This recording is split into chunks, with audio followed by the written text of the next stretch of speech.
muitos motivos para celebrar os santos desse mês e as festas alusivas a esses santos, né? Então, é com esse espírito... Aqui eu estou vendo Gislane, Augusto, bem caracterizados, né? O fundo de Newton também alude, né? A fogueira de São João, Kelly também. Estou gostando de ver, né?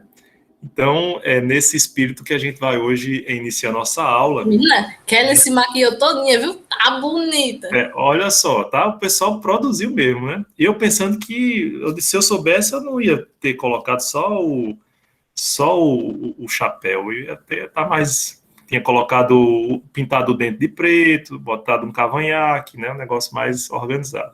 Mas fica para o próximo semestre. Aliás, para o próximo ano, né? Não, o próximo ano não, porque isso implicaria eu ir para a universidade dessa maneira. E aí a gente pode se encontrar num arraiá desses que, se Deus quiser, no próximo ano, 2022, a gente possa desfrutar juntos presencialmente. Mas nesse espírito, pessoal, festivo, né, tão importante para a nossa cultura popular, não apenas pelas músicas, pela culinária, pelos costumes atrelados a essa celebração, que a gente faz aqui uma pequena introdução de homenagem à cultura popular nordestina e brasileira, por que não dizer, e isso que nos caracteriza tão bem, de que a gente sempre deve ter um orgulho enorme, né, nas nossas raízes e a nossa cultura. As comidas típicas, então, né, quem ainda não comeu nesse mês alguma comida de milho, seja a pamonha, ou então o próprio milho assado, o milho cozido. Esse ano a gente não tem fogueira, mas a gente tem muitas outras opções também da nossa culinária típica. Bom, a gente vinha falando desde a aula passada sobre a ciência em si, né? E aí a gente começou a tratar de como a ciência ela se encontra presente no nosso dia a dia e como ela é importante para que a gente possa desenvolver um bem-estar maior na sociedade. Por um lado, a gente ressaltou a importância do que se denomina conhecimento vulgar, né, como um despertar para uma primeira curiosidade do próprio cientista. E, por outro, a gente começou a desmistificar a ideia de que a ciência se faz de uma só maneira, né? E, para isso, a importância do método, ou do estudo do método, da metodologia, ela fica muito clara, porque no momento em que eu escolho métodos, ao mesmo tempo, eu começo a admitir que há várias maneiras de você se aproximar do objeto, né, do objeto de estudo, do objeto de conhecimento, certo? Então, nessa toada, né, que a gente vai começar vai retomar a exposição da aula passada para continuar falando sobre ciência, certo? Deixa eu só preparar aqui o slide para vocês.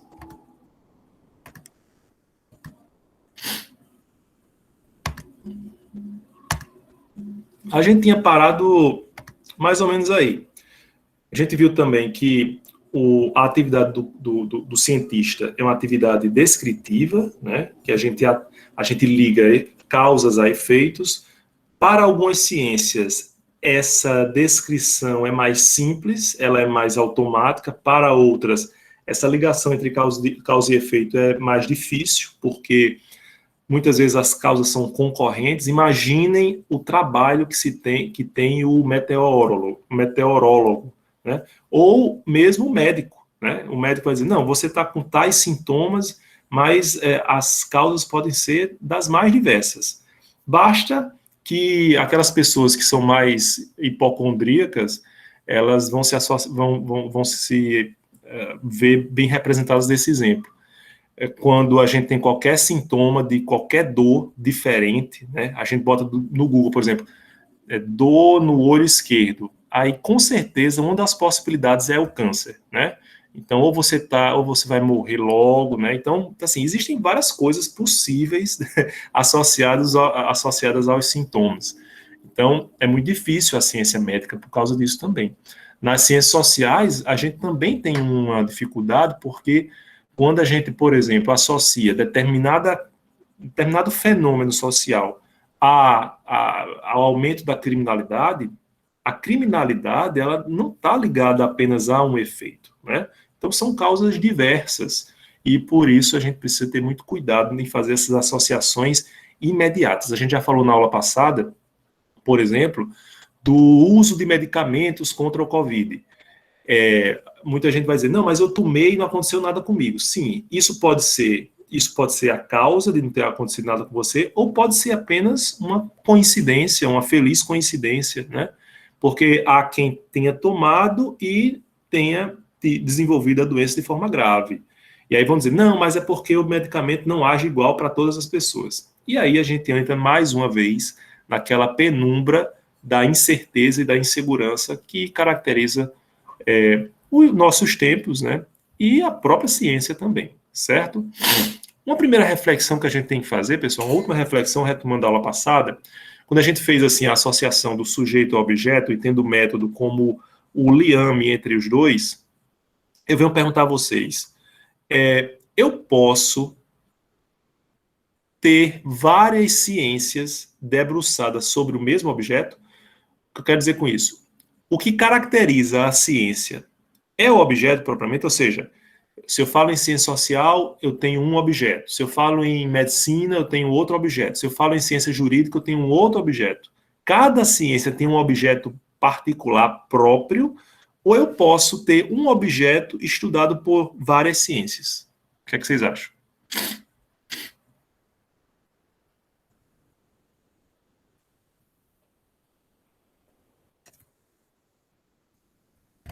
As duas coisas, professor. A gente sabe que a explicação do mundo é tipo uma portinha, né? Você tem como explicar o mundo pela ciência, ou pela filosofia, ou pela arte, pelas artes, né?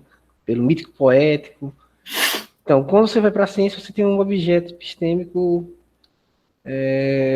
bem definido com uma matéria que pode ser estudada por química, por física, sobretudo, né? Ou você pode ter, por exemplo, a educação, que se utiliza de várias outras ciências para tentar trabalhar aquele objeto dele, né? Que talvez fosse o educando, o educador e os processos educacionais, tudinho, né? Tem nomes próprios para isso. Então, é possível que um objeto possa ser estudado por mais de uma ciência, mas cada ciência, em regra, dependendo se é da natureza ou de humanas e tal, ela tem seus objetos, pode ter seu objeto próprio, né?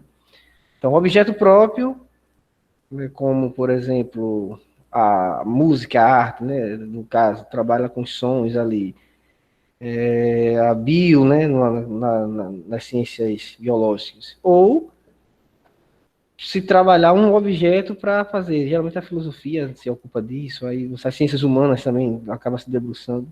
Aí eu acredito que as duas coisas, né? O objeto tem objeto próprio, mas tem objeto que pode ser compartilhado, né? Talvez uma transdisciplinariedade aí das ciências, né? Perfeito, Augusto. Eu achei a proposta de Edgar Morin, Edgar Morin. Achei uma proposta dele, né? Deixa eu só fazer uma Jefferson, antes de eu fazer, Jefferson, diga aí. Eu tirei o chapéu porque o chapéu aqui tá cheio de mofo, sou alérgico, daqui a pouco eu vou começar a espirrar. Tava guardado lá na minha caixinha de fantasias. Pois não, Jefferson?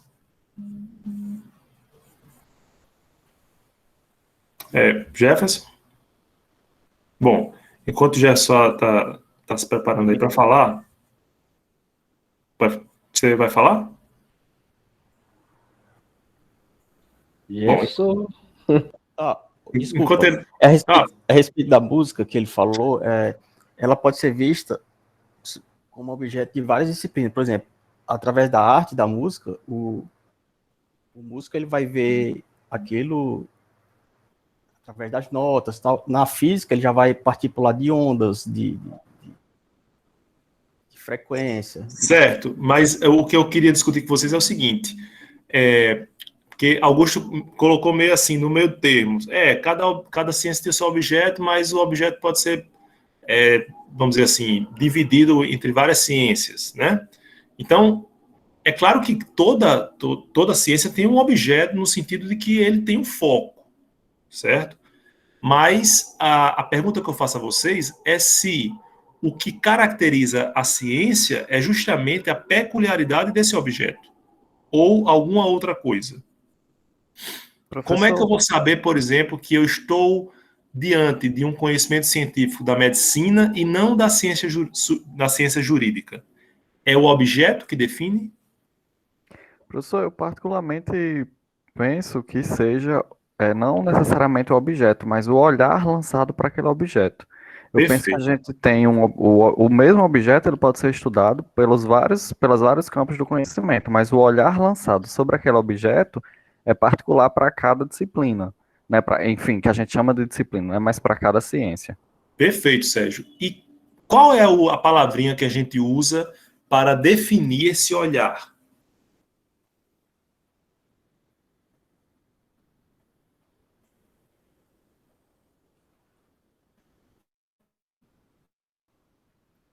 Seria o método, né? Perfeito, exatamente, Sérgio.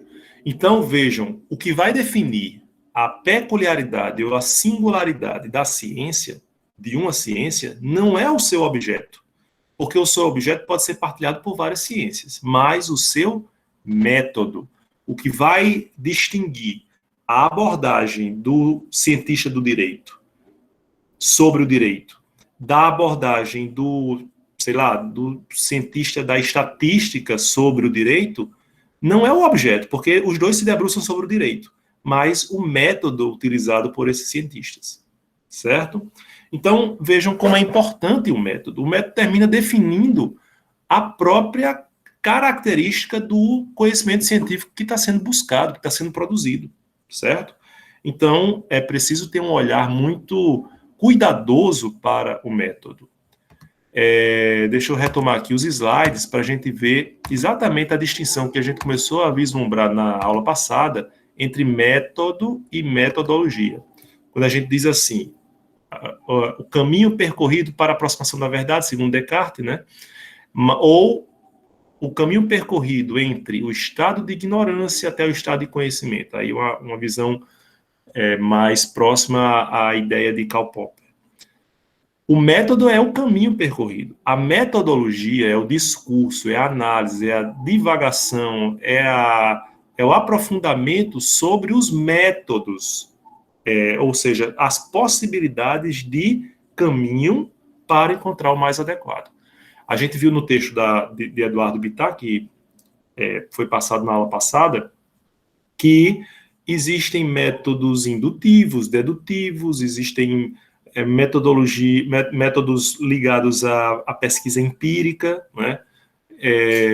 Métodos dialéticos e assim por diante. E até o que ele falou, o que ele chamou de método intuitivo. Aí vocês vão perguntar, mas o método intuitivo, ele é um método científico? A intuição, a pessoa, não, eu tô sentindo que vai acontecer isso. Bom, o método intuitivo é uma das maneiras de você chegar a um determinado conhecimento que pode ser tido como científico. A psicologia, eu não me recordo se tem alguém com formação na psicologia aqui na turma. Se tiver, se pronuncia. Tem um tal de Dalóquio. Um tal de Dalóquio, sabe? O cara tá caladinho aí, mas... Não tenho formação nenhuma não, professor.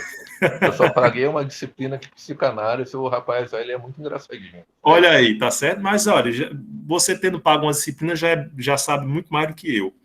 Mas a psicologia, ela tem a sua cientificidade discutida até hoje.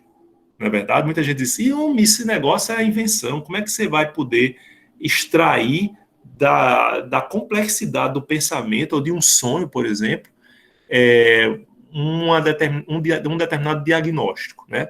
Todo mundo, critica, muitas vezes, as associações que Freud fazia sobre a interpretação dos sonhos. Uma delas é muito curiosa. Uma das suas pacientes, né, da alta sociedade, narrava constantemente sonhos que tinham uma flor, a flor violeta. Aí ele disse, já sei o que isso pode simbolizar. Porque violeta é violet em inglês, né? E quando a pessoa pensa em violet, na verdade, ela está querendo significar o violate, que é o violar. Então, na verdade, o que ela queria exprimir a partir do sonho era a vontade de trair o marido. Vocês vejam que é um negócio, uma construção complexa, né? É a mesma coisa, tem as piadas dos sonhos do jogo do bicho, né? A pessoa sonha com um negócio, não, isso aqui vai só fazendo as associações, isso é método intuitivo, certo? Mas é claro, num caso só você pode ter um método intuitivo, mas quando aquilo se repete, você pode começar a construir ou desenvolver o método indutivo. A gente tem casos concretos que se repetem e você tira uma regra geral que possa aplicar em casos futuros, certo? Alguém levantou o braço aqui, deixa eu ver. Professor, eu posso colocar só uma ressalva? Pois não. É o seguinte, na hora que você fala do método, eu compreendo, tá? Você colocou o método, o texto que você colocou lá, ele falou sobre o método indutivo, o método dedutivo, o método dialético, colocou o método de Edmund Husserl, que é o método intuitivo, que você acabou de descrever. Mas, na verdade, bom, eu posso estar errado, mas a minha visão de ciência, todos esses métodos eles são aplicados na ciência de fato, mas a ciência ela tem um macroprocesso. E seria um macroprocesso, ele tem um macrométodo, onde esses métodos eles são encaixados, né? Como que funciona mais ou menos esse macrométodo? Ele parte de uma evidência. Com base na evidência, você desenvolve uma teoria, uma hipótese. Aí, com base nessa hipótese, você tem que fazer uma experimentação ou uma metodologia de prova da hipótese.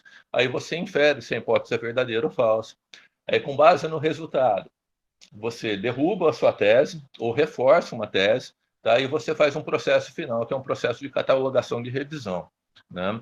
Então, o que acontece? Por exemplo, quando você tem esses métodos que você está colocando aí, eles entram em vários dessas etapas do método científico, que é mais ou menos isso que eu falei para o senhor, que é um processo que sai de uma evidência que você vê na natureza, na sociedade. É uma evidência, inclusive, pode ser psicológica, e você tem que fazer uma experimentação que proporcione uma verificação independente, tá? Que as outras pessoas possam verificar. Aí você faz, depois disso, você tem toda a parte de inferência, e no final você faz uma revisão, que é a catalogação do resultado e a publicação dele junto à comunidade científica. Tá?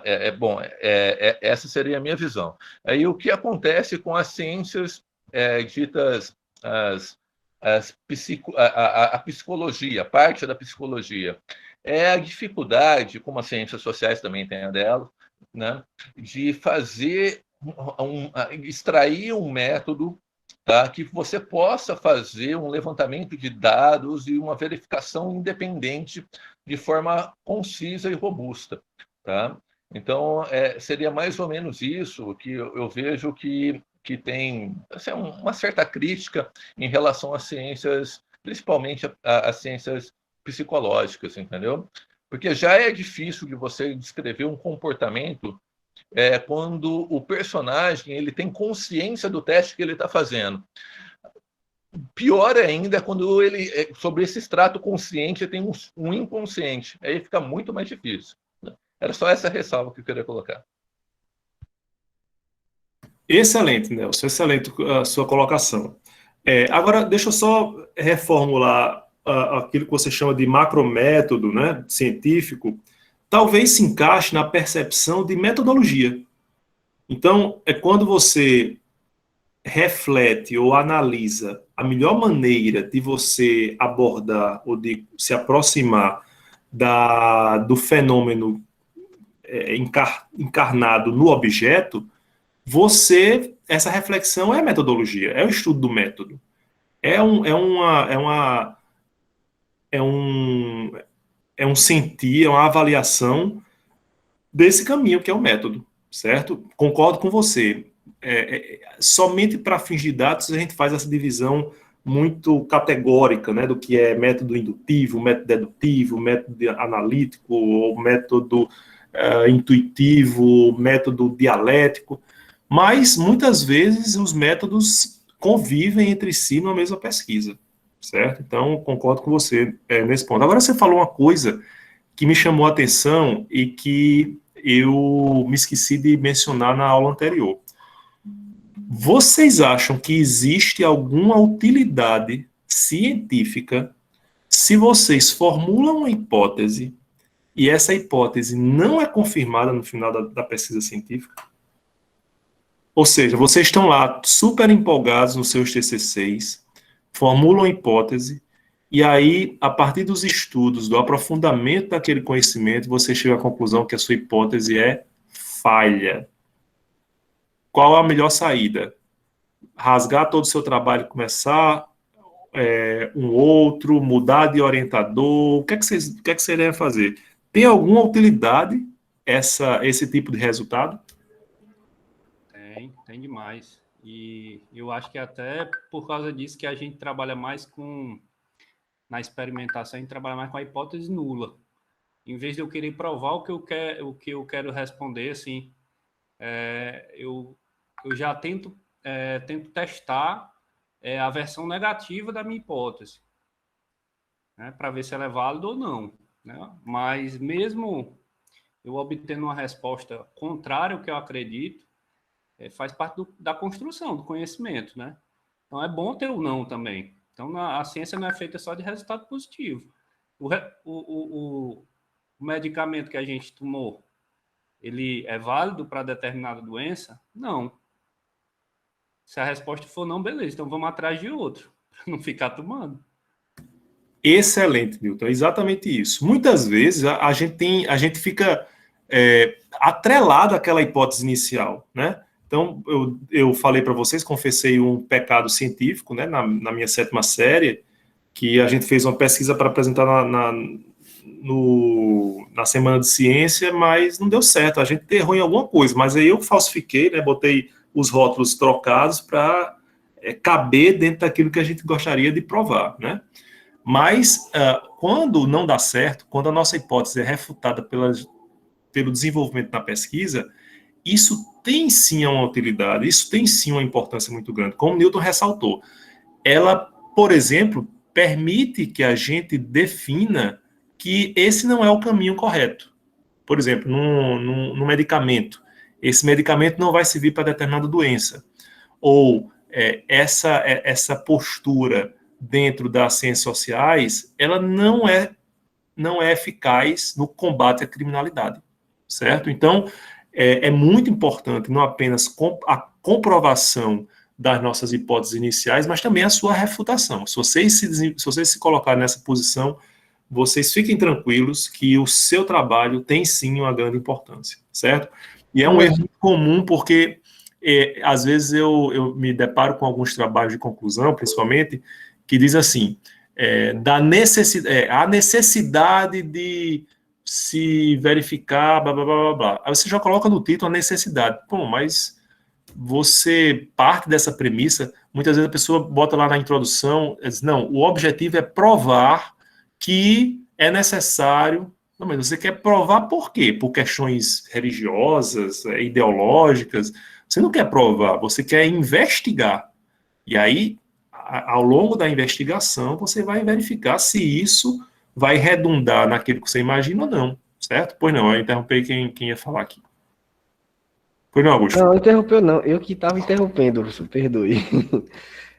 Um colega, ele começou uma pesquisa comum, a gente tem resultados bem claros, quando é das ciências natureza, exatas, pessoal aí.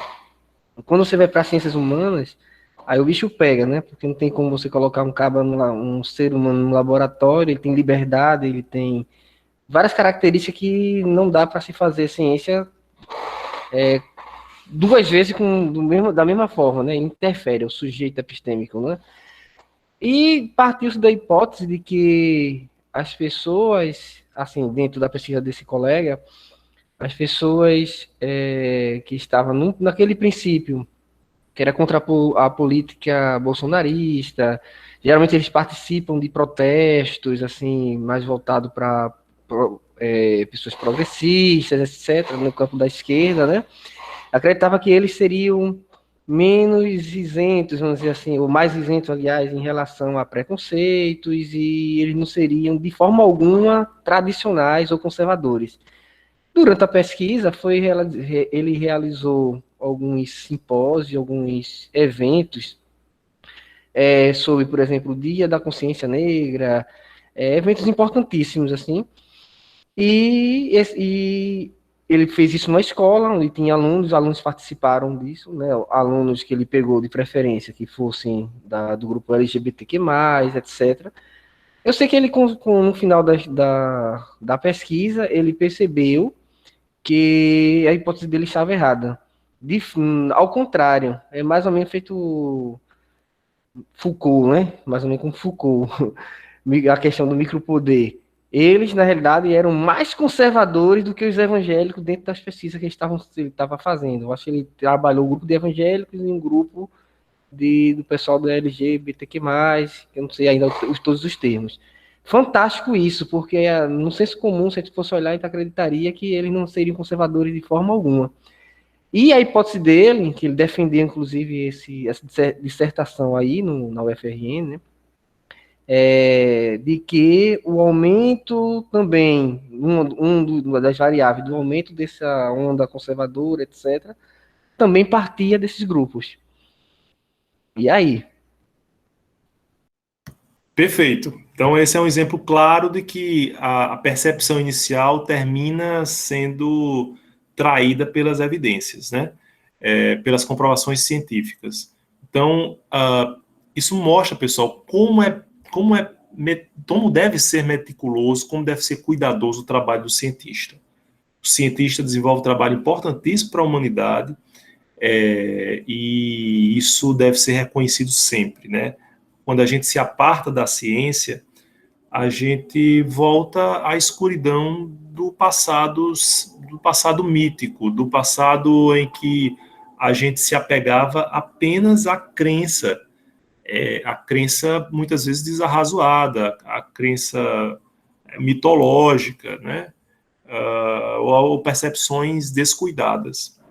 E eu acho interessante uma das passagens do livro de Yuval Harari, né, em Sapiens, ele diz o seguinte, que o grande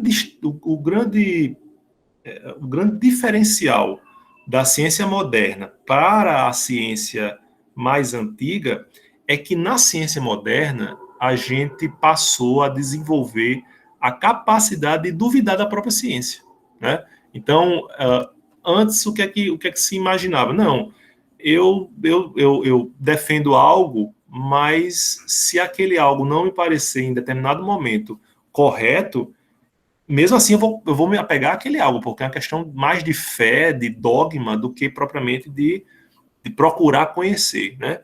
Mas na ciência moderna, não. A gente fica muito mais, ou deveria ficar muito mais propenso a reconhecer, a admitir a ignorância. Quando a gente admite a ignorância, a gente dá um passo gigantesco à iluminação, à percepção ou à aproximação da verdade, né? Já que a gente não pode captá-la de forma tão absoluta. E aí eu me lembro imediatamente de uma passagem do pastor Silas Malafaia, quando ele, naquele fogo amigo, né, ele estava, o ministro Marcos Pontes fez alguma referência à teoria da evolução. E aí ele me saiu com a dessa, ele disse assim, olha, se a teoria da evolução fosse comprovada, ela não se chamaria teoria da evolução, ela seria lei da evolução. E aí, a partir disso, ele quis defender o quê? Que as leis da ciência, elas são verdades comprovadas que não mudam, mas nada mais equivocado, né? A gente vê ao longo da história leis científicas sendo refutadas. A gente já defendeu na aula passada. A grande característica da ciência é justamente a refutabilidade, a possibilidade de você refutar. E aí eu chamo a atenção para vocês também, pessoal, de um aspecto. O fato de eu poder refutar leis científicas não me autoriza que eu não acolha qualquer evidência científica. Por exemplo, eu tenho algumas evidências científicas que me mostram que a Terra não é plana, certo?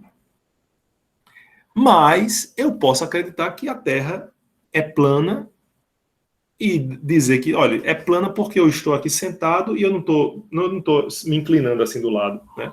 É plana porque eu não consigo imaginar que eu vejo o horizonte e boto uma régua e a régua fica bem direitinho, bem retinha, né? Se fosse curva, a régua, o horizonte ficaria assim, né?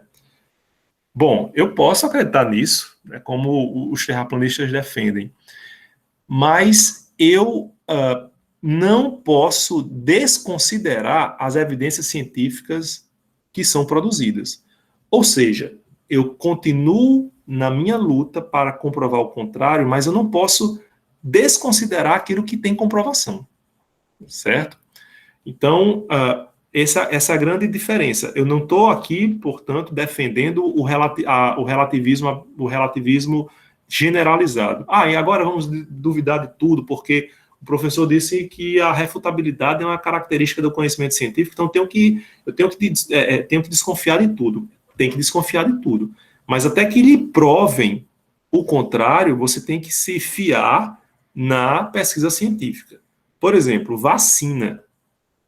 A vacina, ela tem uma eficácia comprovada, não estou falando especificamente das vacinas contra a Covid, que foram desenvolvidas em circunstâncias emergenciais, em circunstâncias atípicas, muito mais rapidamente do que no passado. Eu até vi um comentário de um jornalista local dizendo assim, olha, a gente tem que desconfiar dessas vacinas, porque a vacina contra a poliomielite demorou décadas para ser desenvolvida. A AIDS até hoje não tem vacina. Aí vocês querem me impor me dizer que a vacina contra a Covid é eficiente? Isso é um absurdo, isso é uma balela, né? Ou seja, vejam como é construído o discurso negacionista, porque você colocar como no mesmo patamar o vírus da AIDS com um coronavírus, né, com o vírus da poliomielite, você planificar tratando tudo como se fosse a mesma coisa, como se o combate fosse idêntico, é um erro tão primário que só pode ter sido mencionado por alguém que não tinha formação científica específica. Mas como a gente está sujeito, inclusive eu mesmo, né, dando pitaco aqui em coisa que não é da minha área específica, a gente se sujeita a essas incompreensões. Então, vamos ter muito cuidado no momento de refletir sobre o conhecimento científico, certo? Professor, Pois não, Augusto. Por exemplo, na realidade, eu acredito também é muito culpa da ciência em termos de divulgação, de esclarecer alguns pontos, né? Por exemplo, 60% a 70% é a eficácia da vacina da gripe. Ninguém nunca questionou. Outras vacinas que a gente toma, essa que fica a marca lá, ela tem 53 e um pouquinho. Aí chega uma vacina feita da Pfizer, que tem 95% de eficácia. Acho que a menor que tem é da Coronavac, mesmo assim, já beira os 60%. Não tem 100% de eficácia, que nunca vai ter, né? Aí, claro, hoje como a discussão ela se aprofunda em dados, né, devido a vamos dizer assim, é uma preocupação mundial, as pessoas começam a ter um pouquinho de entendimento, mas elas só têm entendimento sobre aquilo lá, sem perceber tudo que aconteceu antes de outras vacinas. E, portanto, fica chocado, né? Com as pessoas que estão tendo efeitos, sobretudo da AstraZeneca, né? Não sei nem se esse é o nome, e aí não estão querendo tomar. Eu digo isso porque eu moro em São Gonçalo aqui e é o que eu estou mais ouvindo. Ah, vou tomar essa vacina não, o pessoal toma e fica morrendo aí. Então, assim, daqui a pouco vai ter outra crise sanitária porque as pessoas estão se evadindo, né, de tomar vacina por medo, por causa de um discurso que, infelizmente, ganha adeptos, né? Perfeito, Augusto. Concordo plenamente com o que você falou. Jefferson levantou a mão, depois Newton. Isso aí que o Augusto está falando é mais um desserviço político que está acontecendo com relação à Coronavac, especificamente, por uma disputa em São Paulo e o plano federal. Mas o que eu queria falar é que tocou no assunto da evolução, da teoria da evolução, que o Ariano Suassuna, o escritor, ele disse que é preciso ter mais fé para acreditar na teoria da evolução do que para acreditar que Deus fez o homem, né? Ele disse que não cabe na cabeça dele, segundo ele, né, que um dia um peixe bateu tanta as nadadeiras que saiu voando e se transformou num pássaro. Eu achei muito engraçada a colocação dele. Excepcional, realmente. É fantástico, né? Como um artista, como um poeta, como o Ariano Suassuna consegue encarnar de maneira tão natural o deslumbramento de que o cientista é acometido. Pois não, Newton? Pessoal, eu vou comentar duas coisas. Primeiro, Augusto, eu gostei da ponderação que você fez. Certa feita, eu tinha uma linha de trabalho que eu tinha que anualmente tomar 3 vacinas antirrábicas. E eu tinha que fazer um exame para saber se era a titulação, para saber se eu desenvolvia os anticorpos. E com isso surgia a noção de que, mesmo tomando as vacinas, não necessariamente eu desenvolvia anticorpo. Uma vacina que já tem uma tradição grande. E aí eu tinha que repetir a imunização para quando não desenvolvia o anticorpo. E também sabendo que no passado, na década de 70, algumas pessoas morreram no Brasil tomando vacina antirrábica, porque desenvolveram a doença. E a eficácia da antirrábica, ela não é 100%. Então, estão pegando fatos que sempre estiveram expostos na ciência médica e estão trazendo a baila para a população está se assustando, porque ela confiava na medicina, ela confiava na ciência, ela achava que estava segura, e ela não está. E os políticos estão se aproveitando da gente. E, fora isso, a questão da teoria da evolução um comentário que eu tenho que fazer, que a gente sempre vê isso na teoria da evolução, porque a gente tem uma dissociação do que é teoria e o que é hipótese. No leigo, entende a teoria como o cientista entende a hipótese. Então, quando a gente diz assim, eu tenho uma ideia, eu tenho uma teoria, está errado. Eu tenho uma hipótese, eu tenho uma ideia de como algo funciona. E aí, quando a gente chama em biologia algo de teoria, quer dizer que já testaram tantas vezes, várias pessoas diferentes, que se tornou uma teoria. Porém, na biologia não tem lei. Porque a biologia, o interessante da biologia é a quebra do padrão. Tudo que é exceção à teoria, para a biologia, ganha mais força, ganha mais destaque, né, na ciência. Então é legal, tu tem um medicamento que funciona para vírus, chega um vírus que não funciona. E isso que traz a contribuição para as ciências médicas, ciências farmacêuticas, né? Senão a gente parava de produzir conhecimento, né? E o Ariano Suassuna é sensacional, eu gosto dessa entrevista dele, que ele fala até do chimbinha, eu acho. Mas muitas vezes a gente não entende uma teoria e a gente descarta ela. E eu acho que ninguém é obrigado a acreditar em nada. Ninguém é obrigado a acreditar na teoria da evolução, não.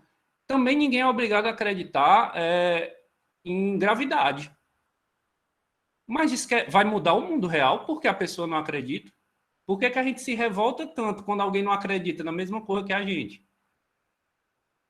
A gente tem um mecanismo aí de intolerância, viu, interno. Perfeito, Milton. Vou só passar aqui para Nelson para eu fazer um comentário que vocês estão discutindo. Pois não, Nelson? Opa, então só para acrescentar alguma coisa aí, o Steve Hawkins, ele tem uma série no Netflix que ele passa por vários assuntos. Ele passa explicando por que a Terra não é plana, né? Ele faz, né, as provas com o pessoal, e tem uma parte muito legal que ele mostra como funciona a teoria da evolução, entendeu? Seria interessantíssimo se vocês vissem, porque ele vai colocando a probabilidade das coisas acontecerem e como que é feita a seleção, e no final das contas ele prova que a natureza, prova não, ele demonstra, né, de forma, claro, que é incipiente, mas ele demonstra que a natureza age daquela maneira, né, por tentativa e erro, né, se consegue chegar numa coisa diferente. Agora, só para finalizar, o que Newton falou, sabe, sobre ciências biológicas, né, que envolve as ciências médicas, é que a forma de provar nas ciências biológicas, né, ela envolve a estatística. Né? Como que você tem, claro, você não tem um domínio sobre aquele objeto, né? Você não sabe como que ele como vai ser a reação nos diferentes indivíduos. Então você utiliza métodos estatísticos. E o método estatístico, claro, ele tem a margem de erro dele, e ele sempre você acaba trabalhando com probabilidade. Então sempre foi assim, né? E o que ele colocou foi muito interessante, porque infelizmente os políticos utilizam isso, né, para fazer política, né, o que é ruim. Era só isso. Olha, eu fico um pouco deslocado, né? Não sei nem por que eu estou assumindo a posição de professor aqui, porque os debates que vocês estão promovendo suplantam em muito material de aula que eu preparei. Né? Então, assim, o que vocês disseram, eu concordo plenamente e enriquecem essa percepção que a gente tem da seriedade da ciência, da maneira como ela deve ser encarada verdadeiramente, né? E dos desafios do cientista. Os erros, as imprecisões, elas também são científicas. Elas ajudam, inclusive, por exemplo, a gente está diante de alguns casos eu li uma reportagem recentemente associando alguns casos de uma miocardia, de um problema no coração associada a alguma dessas vacinas. Se reporta essa ocorrência e eles vão analisar, certo? É trabalho do cientista fazer isso. Agora, tirar a exceção para ditar uma regra, isso não é possível. E isso é politicagem. A guerra entre quem defende vacina X e vacina Y, vocês devem ter ouvido falar de um anúncio, não sei se foi no Distrito Federal, se foi em Goiás, um anúncio de empregada doméstica que foi veiculado, teve repercussão, ou o babá, alguma coisa assim, em que os patrões exigiam que a candidata ela fosse vacinada com as 2 doses da vacina Pfizer. Então, não era qualquer vacina. Era uma exigência determinada, né, vinculada em relação a essa vacina. Ou seja, a gente descambou para esse tipo de discussão que a gente deveria já ter superado há muito tempo. Eu sempre digo, qualquer vacina que seja autorizada pela Anvisa, eu me proponho a receber com muita tranquilidade e muita alegria, né? Tô doido para chegar logo na minha idade para poder ser vacinado. Que eu já tive Covid no ano passado, mas como também não há garantia da imunidade em relação a todas as cepas, eu estou me fiando na vacina. Alguém mais levantou a mão aqui? Não? Bom, então, eu acho que essa questão já está bem esclarecida, né? Vamos agora ver uma questão prática. Só para para tentar ver com vocês a importância dessa refutabilidade, né, para a construção de novos paradigmas. Vou tentar fazer aqui com vocês uma... Deixa eu ver aqui se dá certo.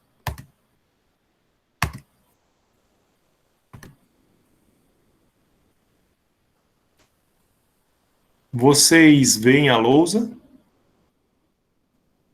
Ou não? Sim, sim. O senhor colocou um link aqui, né? É. Mas vocês estão vendo o que eu estou fazendo, o que está aparecendo? Nós temos que O solicitar acesso acesso. está negado, senhor. Ah, tá negado? Deixa eu ver aqui como é que eu vou fazer.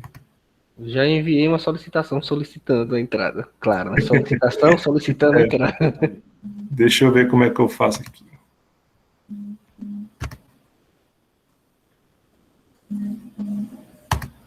Espera aí. Estou usando pela primeira vez, então vou apanhar um pouquinho ainda, certo?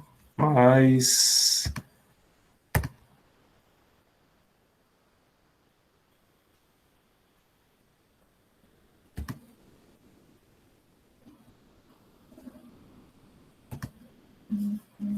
Peraí, eu acho que é na configuração... Se o senhor compartilhar a tela, eu posso ajudar. Pronto, então tá... Deixa eu ver aqui.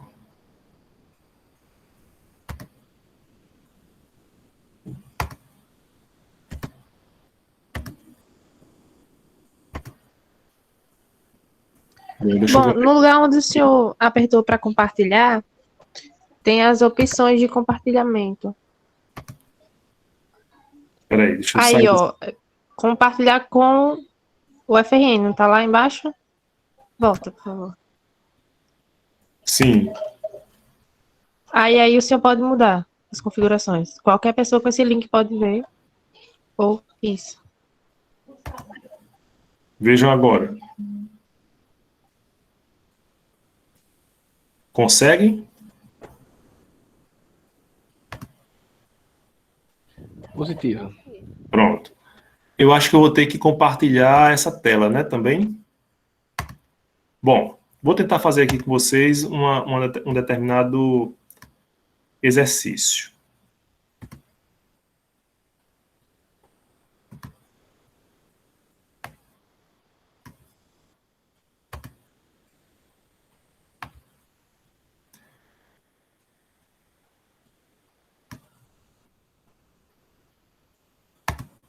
Eu não sou muito bem desenhista, não, mas... A Maria tá horrível.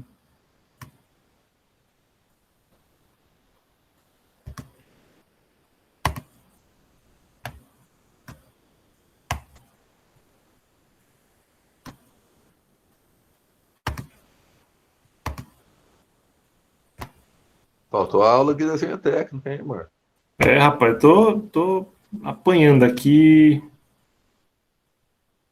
O professor resolveu fazer isso porque o nosso desenho devia ter sido uma vergonha, viu? Aí ele vai dar uma aula agora de como desenhar, né, professor? Poderia mostrar uns desenhos aí para ver. Professor, se o senhor criar o círculo apertando Alt, ele fica de forma perfeita. Como é? Se você criar o círculo e segurando a tecla Alt, ele sai perfeitamente perfeito. Ah, olha aí. Deixa eu ver aqui. Eu já estou aqui, vou só duplicar. Vocês vão ter que reconhecer como se fosse um círculo, certo? Gestalt é professor aí. Como é? Gestalt. É o seguinte. O desafio para vocês é o seguinte.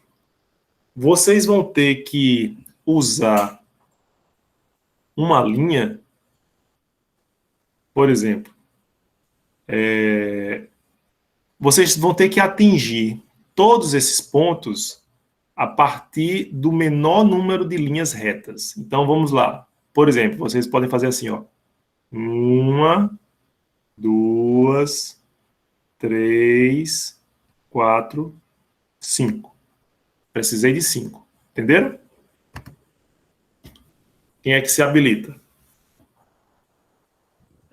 senhor tem que dar permissão para editar. Foi para leitura, então a gente só consegue ver, não consegue... Ah, é? Como é que eu faço Vai para... no mesmo lugar, em compartilhar. Peraí. Compartilhar, azulzinho ali. Pronto. Aí ali embaixo tem ali alterar, onde tem qualquer pessoa. Aí onde tem leitor, o senhor clica para voltar para editor. Ah, Pronto. pronto. Vamos lá, quem se habilita a fazer com menos de 5 linhas? Tem que ser retas.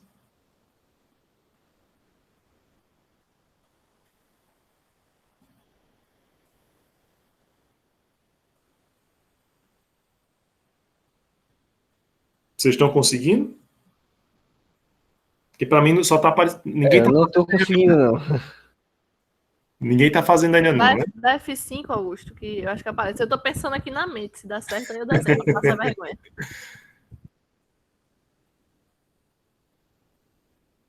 Eu pensei em um jeito, mas acho que é muito muito pra trapaça, não sei. Liga aí, então bota aí, pode ser, né? Como é que aumenta aqui o tamanho da linha?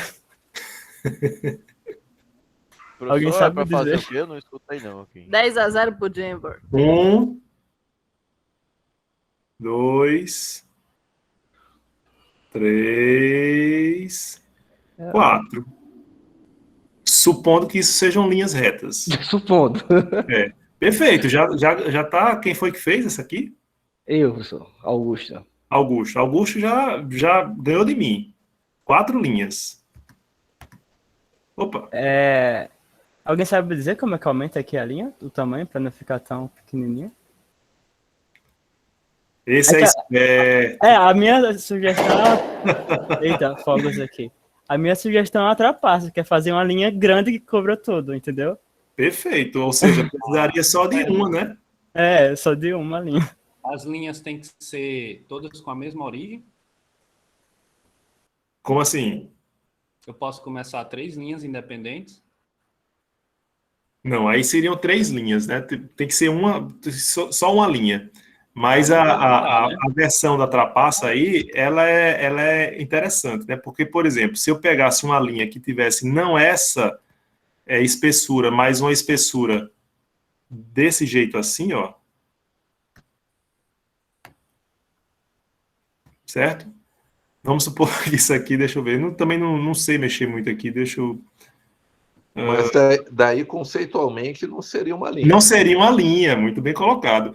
Tampouco isso aqui é um ponto, né? Porque uma das saídas que a gente poderia utilizar olha, eu posso utilizar uma que também não está muito reta, mas vamos supor que tem um pequeno declive aqui, aí 2, 3... São só 3, né?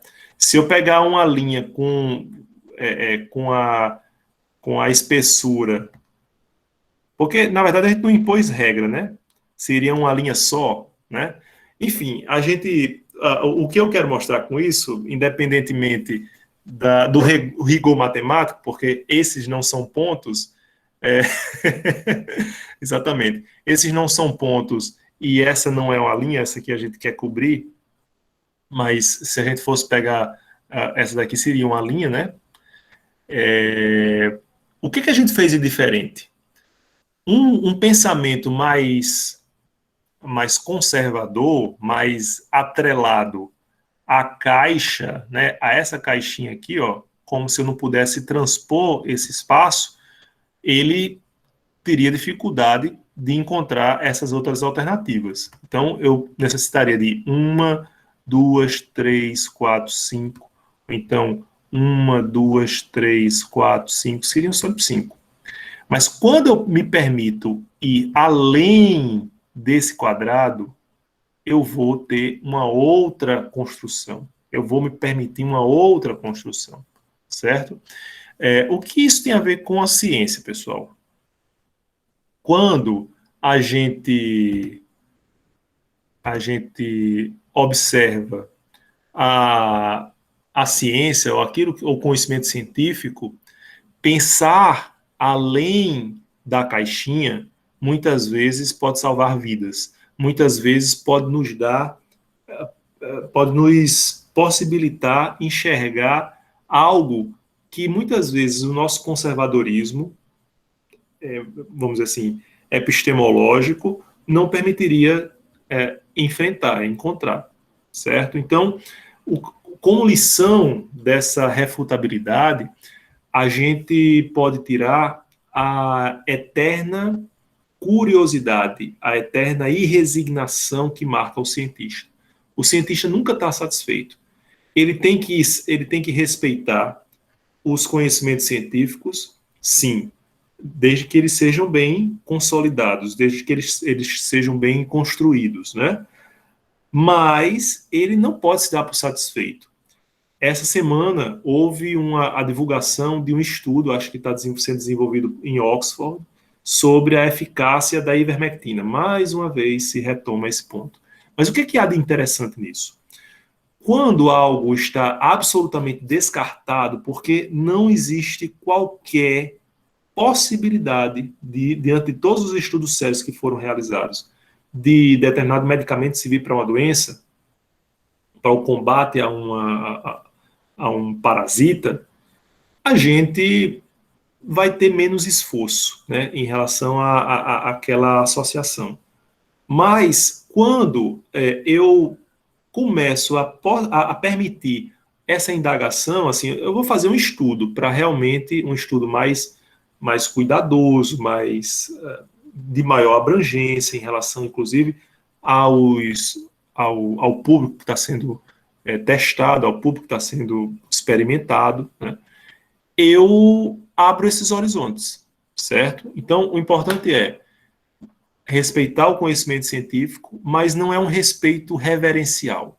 Não deve ser um respeito irrestrito, não deve ser um respeito de fé, mas um respeito desconfiado.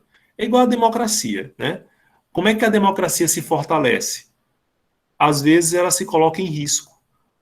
Por exemplo, o que é mais estável? É um governo que permite oposição à liberdade de manifestação do pensamento, uma imprensa livre, ou um governo que se fecha a qualquer tipo de ameaça?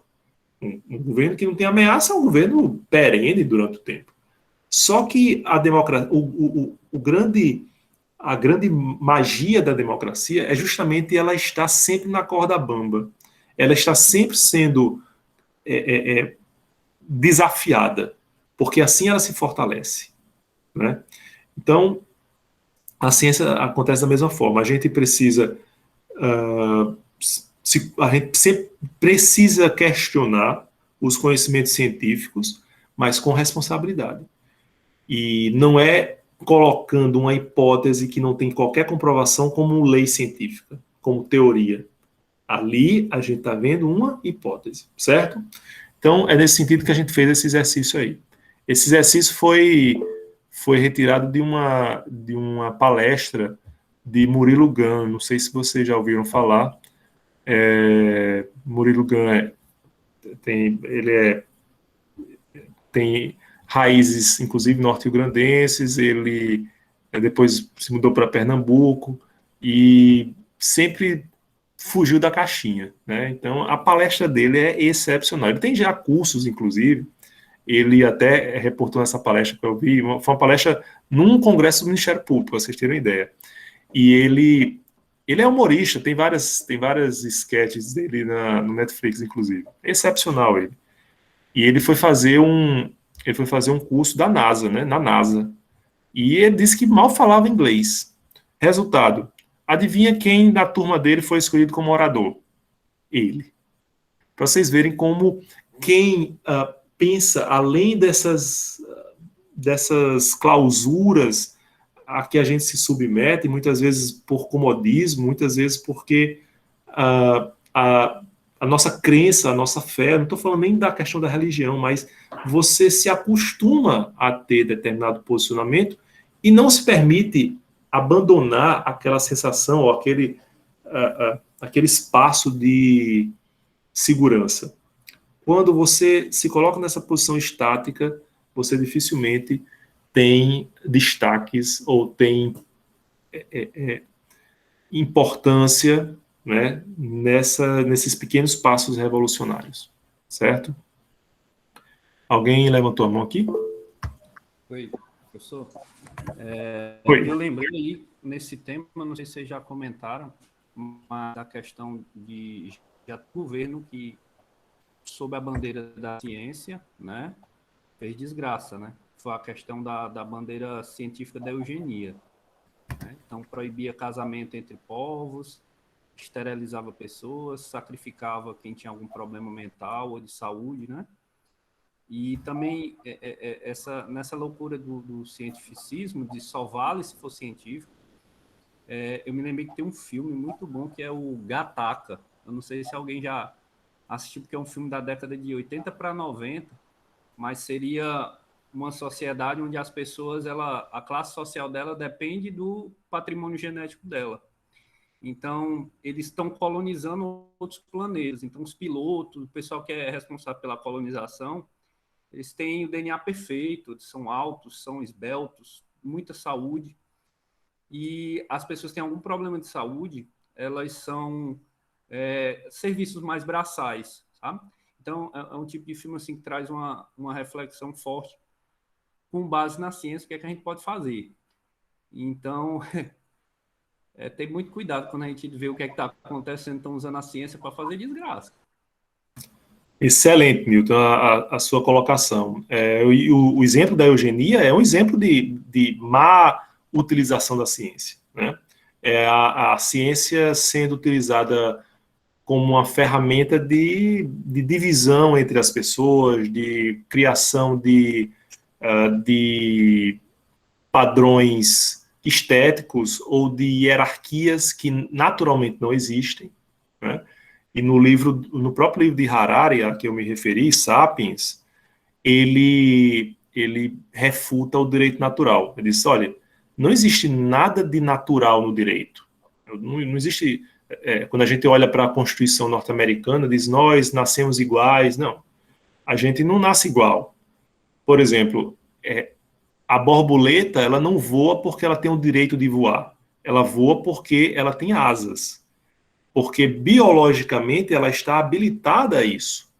Nós desenvolvemos uma linguagem porque biologicamente nós estamos habilitados a isso, né? Alguns desenvolvem, outros não nascem sem essa habilidade, entende? Então, é bem interessante o refletir sobre o próprio papel da ciência. Pois não, Nelson? É o que Popper fala, né, Morton? Ele fala que o problema da ciência, da antiga ciência, né, e que a gente também enfrenta hoje, né, é que a experimentação ela está impregnada de hipótese. O que significa isso? Significa que você faz a ciência já tendenciosa.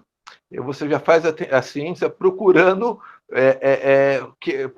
dar um jeitinho na experimentação para que a sua hipótese seja confirmada.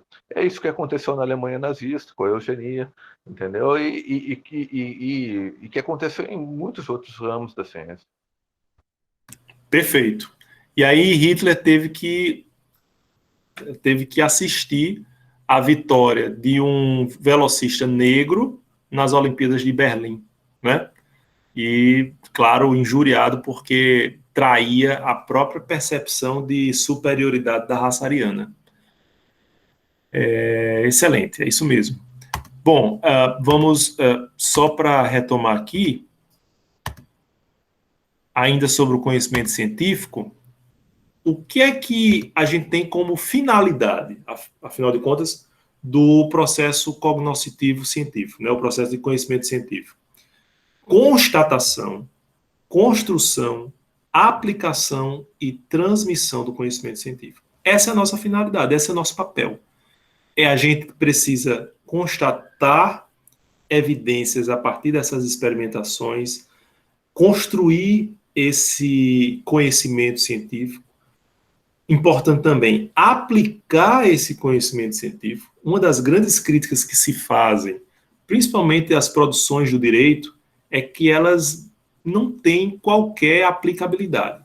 Mas vejam, não se trata da questão da utilidade, porque a utilidade é uma questão muito discutível, né? Há quem diga que o conhecimento filosófico é inútil. Você, diante de uma situação concreta, a filosofia muitas vezes não vai lhe ajudar de imediato. Mas sem a filosofia, a gente está mais perdido nessa busca pelo conhecimento. Então, a filosofia ela dá o primeiro passo para que o cientista possa se debruçar sobre os seus questionamentos. A filosofia lança as perguntas.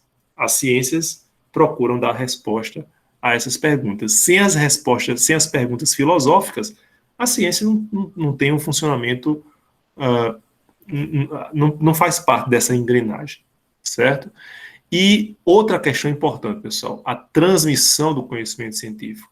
Por isso é que quem já passou por outra graduação sabe, ou quem já está fazendo estudos de pesquisa em nível de pós-graduação, ou que já fez, sabe melhor do que a gente, que há exigências, muitas vezes, nos programas de pós-graduação, de publicação, né? Então, quando vocês forem publicar seus artigos, vocês vão ver, por exemplo, mas esse periódico, ele tem qualis, né? Por exemplo, a gente tem uma revista do nosso curso, a Inverbes, é a revista mais longeva que foi criada por estudantes no Brasil, estudantes de direito no Brasil, né? Eu, inclusive, assisti ao lançamento da primeira edição, não vou dizer nem quando foi, mas a revista Inverbes tem qualis C, mas a gente tem uma outra revista, que é uma revista de Direito, Filosofia, Estado e Sociedade, que é uma revista virtual. Ela foi concebida inicialmente já como uma revista eletrônica, que é a FIDES. Ela tem qualis B1. Independentemente desses padrões, né, que muitas vezes a gente... Há até uma discussão que eu e alguns colegas tínhamos no doutorado, mas você gostaria, se você tivesse que escolher entre publicar numa revista com qualis A1 e ser lido, você optaria por qual, né? Às vezes existem revistas com qualis A1 que são muito parcamente acessadas. Por outro lado, revistas com qualis C, ou mesmo revistas sem qualis, elas são muito lidas, são muito acessadas. E aí a gente fica naquela discussão, né? Não basta também apenas, vamos dizer assim, a nota, a avaliação da publicação, mas a sua difusão, certo? Então, mas nunca percamos essa necessidade de vista. A transmissão do conhecimento é de extrema importância. Meu pai tem muita curiosidade há muito tempo em genealogia. Como bom seridóense, ele, assim, quem é de Seridó aqui, ou que tem parentes no Seridó, sabe como o seridóense gosta de saber, você é filho de quem, neto de quem, bisneto de quem, e assim vai, constrói toda a árvore genealógica, e papai tem curiosidade há muito tempo. E já leu muito, já fez pesquisa nas paróquias, porque os registros históricos de nascimento, morte, né, até de inventário, eram todos feitos pela Igreja Católica, muito mais do que em registros civis, né, até pouco tempo. Então ele faz pesquisa de campo há muito tempo, fazia pesquisa de campo, mas não publicou um livro com essas pesquisas. E eu sempre colo, papai, você tem todo esse conhecimento, tem que publicar isso, né? Tem que nos legar esse esforço no conhecer e evitar que outras pessoas precisem fazer o mesmo caminho para que tenham acesso a esse saber, né? Então, tão importante como construir o conhecimento, como aplicar o conhecimento, é transmitir o conhecimento. Então, essa palavra também é uma palavra de incentivo a que vocês busquem publicar os seus escritos, publicar suas impressões do mundo, né? Os seus trabalhos científicos. Vocês, no primeiro período, vez por outra, naturalmente vão começar a ser exigidos para produzir artigos, papers, né, ou resenhas. Façam com que essas produções sejam publicadas. Ah, professor, mas eu não tenho ainda cacife para publicar na revista que tenha Qualis. Não tem problema, publica num blog, publica, faz um Instagram, dá publicidade a isso que você acha, se você acha que merece uma repercussão, né? Estamos vivendo em uma época ainda de liberdade, né, de expressão do pensamento. Eu acho que a gente deve, claro, que com responsabilidade, com os cuidados necessários ao próprio ordenamento jurídico, né? Então, a gente não pode se arvorar na liberdade de manifestação do pensamento para pregar discurso de ódio, para denegrir a imagem de alguém, né? Até essa palavra, dentro da perspectiva atual, não deve nem mais ser utilizado, né? Para acabar com a imagem de alguém, certo? Porque são esses também cânones constitucionais salvaguardados no nosso ordenamento jurídico, certo? E aí, pessoal, para concluir essa nossa reflexão sobre a ciência, vocês vão ver muitas divisões entre as ciências, né? Entre ciências do espírito, ciências da natureza, ciências hermenêuticas, ciências especulativas, como o próprio Javier Vada desenvolveu naquele primeiro texto que a gente tratou, né, nas aulas anteriores. Mas eu vou utilizar aqui vamos dizer assim, uma repartição da mais rasteira, mais usual, que é a divisão entre ciências naturais e ciências humanas. E se diz muito frequentemente que a grande distinção entre um ramo e outro é que nas ciências naturais a gente só busca as explicações para os fatos e as suas ligações. Mais do que nas ciências naturais, as ciências humanas vão se preocupar também com a explicação para os fatos e suas ligações, mas essa explicação ela é qualificada pela compreensão valorativa. Então, de alguma forma, a gente está admitindo que o valor ele esteja sendo levado em consideração para a compreensão dos resultados dessas ciências humanas. Obviamente, há quem defenda uma neutralidade axiológica, mesmo para as ciências humanas. O positivismo científico, de uma forma geral, e o normativismo kelseniano, de Hans Kelsen, desenvolvido no início do século XX, vão propor uma absoluta isenção axiológica para o cientista. O cientista ele não pode colocar o seu sentimento, os seus valores naquela percepção, porque o resultado da sua pesquisa tem que ser neutro. O resultado da sua pesquisa tem que ser, vamos dizer assim, ele não pode ter uma carga ideológica, por exemplo. Ele tem que valer para todo mundo, independentemente das suas crenças, da sua cor, da sua etnia, da sua cultura, né? Então, essa distinção, ela também é passível de críticas, vamos dizer assim, certo?